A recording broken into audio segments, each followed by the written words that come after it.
जय श्री राम दोस्तों। युधिष्ठिर ने क्यों दिया माता कुंती और महिलाओं को भयंकर श्राप? आइए जानते हैं इसके बारे में। महाभारत की कहानी तो आपने सुनी ही होगी। महाभारत युद्ध के हर पहलू से जुड़ी कहानी है। महाभारत युद्ध के दौरान कई ऐसी घटनाएं घटी जो आज तक लोगों के लिए शिक्षा का स्रोत बनी हुई है। इस युद्ध के बाद युधिष्ठिर ने अपनी माता कुंती और संपूर्ण स्त्री जाति को श्राप दिया था। लेकिन सवाल यह है कि अगर पांडव मां से इतना प्यार करते थे तो युधिष्ठिर ने यह कदम क्यों उठाया? युधिष्ठिर शोक से विह्वल हो गए। महाभारत युद्ध के जीतने के बाद धर्मराज युधिष्ठिर युद्ध में मारे गए अपने परिवार के सदस्यों और रिश्तेदारों के लिए प्रार्थना कर रहे थे, जिसके लिए वह करीब 1 महीने तक गंगा तट पर रहे। इसी समय महात्मा युधिष्ठिर को सांत्वना देने के लिए अनेक ऋषि मुनि आए, जिनमें देव ऋषि नारद भी आए और उन्होंने युधिष्ठिर से पूछा, क्या आप दुर्योधन को हराकर धर्म की विजय पाकर प्रसन्न नहीं हैं? मैं किसी प्रियजन की मृत्यु से दुखी हूँ। नारद जी के प्रश्न का उत्तर देते हुए युधिष्ठिर ने कहा, यह युद्ध तो मैं जीत गया, लेकिन साथ ही मुझे इस बात का सबसे अधिक दुख है कि हमने अपने लालच के कारण अपने ही लोगों को मार डाला। अभिमन्यु की मृत्यु पर द्रौपदी को जो दुख हुआ, उसे देखकर मैंने इस जीत को अपना नहीं माना। इतने सारे योद्धाओं को मारने के बाद जब मुझे पता चला कि कर्ण हमारा बड़ा भाई था, तो हम पांचों इस बात से अनजान थे, लेकिन कर्ण तो इस बात का पता था। कर्ण जानते थे कि वह हमारा बड़ा भाई है और हमने अनजाने में अपने बड़े भाई की हत्या कर दी। माता कुंती को दिया श्राप। जब युधिष्ठिर नारद जी के सामने विलाप कर रहे थे तो उनकी माता कुंती वहां आ गई और उन्हें सांत्वना देने लगी। कुंती की बात सुनकर युधिष्ठिर को क्रोध आ गया और उन्होंने अपनी मां से कहा, इतनी बड़ी बात हमसे छुपाकर आपने अच्छा नहीं कहा, हमें बड़े भाई का हत्यारा बना दिया। इतना कहने के बाद युधिष्ठिर को क्रोध आ गया और उन्होंने माता कुंती सहित संपूर्ण स्त्री जाति को श्राप दे दिया और कहा कि आज मैं संपूर्ण स्त्री जाति को श्राप दे रहा हूँ कि वह चाहकर भी कोई बात अपने दिल में गुप्त नहीं रख सकती। आखिर कुंती की ऐसी क्या मजबूरी थी जिसके कारण उन्हें यह बात छुपानी पड़ी? और कर्ण का जन्म कैसे हुआ था? महाभारत के कर्ण केवल शूरवीर त्यादानी ही नहीं थे, अपितु कृतज्ञता, मित्रता, सौहार्द, त्याग और तपस्या का प्रतिमान भी थे। विज्ञानी, दूरदर्शी, पुरुषार्थ और नीतिज्ञ भी थे और धर्म तत्व समझते थे। वे दृढ़ निश्चयी और अपराजय भी थे। सचमुच कर्ण का व्यक्तित्व रहस्यमय था।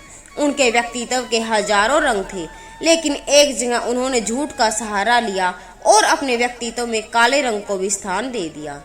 कर्ण कुंती के सबसे बड़े पुत्र थे और कुंती के अन्य 5 पुत्र उनके भाई थे। कुंती श्री कृष्ण के पिता वासुदेव की बहन और भगवान कृष्ण की बुआ थी। महाराज कुंती भोज से कुंती के पिता सूरसेन की मित्रता थी। कुंती भोज की और कोई संतान नहीं थी, अतः उन्हें सूरसेन से कुंती को गोद लिया और कुंती भोज के यहाँ रहने के कारण ही कुंती का नाम कुंती पड़ा। हालांकि पहले इनका नाम प्रथा था। कुंती का विवाह राजा पांडु से हुआ था। यदुवंशी राजा सूरसेन की पोषित कन्या कुंती जब सयानी हुई तो पिता ने उसे घर आए महात्माओं के सेवा में लगा दिया। पिता की अतिथि गृह में जितने भी साधु महात्मा, ऋषि मुनि आदि आते, कुंती उनकी सेवा मन लगाकर किया करती थी। एक बार दुर्वासा ऋषि आए। कुंती ने उनकी भी मन लगाकर सेवा की। कुंती की सेवा से प्रसन्न होकर दुर्वासा ऋषि ने कहा, पुत्री, मैं तुम्हारी सेवा से अत्यंत प्रसन्न हुआ, अतः मैं तुझे एक ऐसा मंत्र देता हूँ, इसके प्रयोग से तू जिस देवता का स्मरण करेगी वह तत्काल तेरे समक्ष प्रकट होकर तेरी मनोकामना पूर्ण करेगा। इस प्रकार दुर्वासा ऋषि कुंती को मंत्र प्रदान करके चले गए। एक दिन कुंती ने उस मंत्र की सत्यता की जांच करने के लिए एकांत स्थान पर बैठकर उस मंत्र का जाप कर सूर्यदेव का स्मरण किया।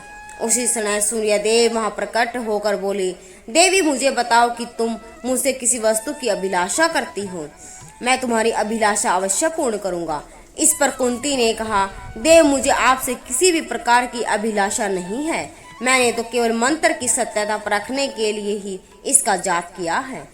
कुंती के इन वचनों को सुनकर सूर्यदेव बोले, कुंती, मेरा आना व्यर्थ नहीं जा सकता। मैं तुम्हें एक अत्यंत पराक्रमी तथा दानशील पुत्र प्रदान करता हूँ। इतना कहकर सूर्यदेव अंतर्ध्यान हो गए। कुंती लज्जावश यह बात किसी से नहीं कह सकी। समय आने पर उसके गर्भ में से एक कवच कुंडल धारण किए हुए एक पुत्र उत्पन्न हुआ। कुंती ने उसे एक मंजूषा में रखकर रात्रि बेला में गंगा में बहा दिया।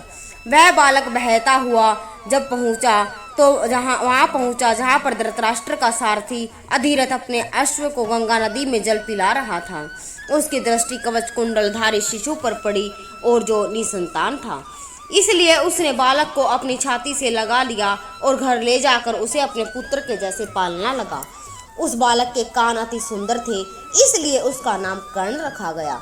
कर्ण गंगा जी में बहता हुआ जा रहा था कि महाराज धृतराष्ट्र के सारथी अधिरथ और उनकी पत्नी राधा ने उसे देखा और उसे गोद ले लिया। इस सूत दंपत्ति ने ही कर्ण का पालन पोषण किया था, इसलिए कर्ण को सूत पुत्र कहा जाता है, तथा राधा ने उसे पाला था, इसलिए उसे राधे भी कहा जाता है। कर्ण का पालन पोषण चंपा नगरी, जो गंगा के किनारे एक व्यापारिक केंद्र में है, सूत परिवार में हुआ था।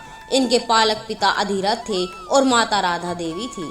पिता रथ संचालन करते थे। मनुस्मृति में से हमें ज्ञात होता है कि सूत शब्द का प्रयोग उन संतानों के लिए होता है जो ब्राह्मण कन्या से अक्षत्रिय पिता द्वारा उत्पन्न हो, लेकिन कर्ण तो सूत पुत्र नहीं, सूर्यदेव के पुत्र थे। कि सूत का कालांतर से बिगाड़ कर शूद्र कहा जाने लगा। अंततः शूद्र कौन, इसका अर्थ बदला जाने लगा।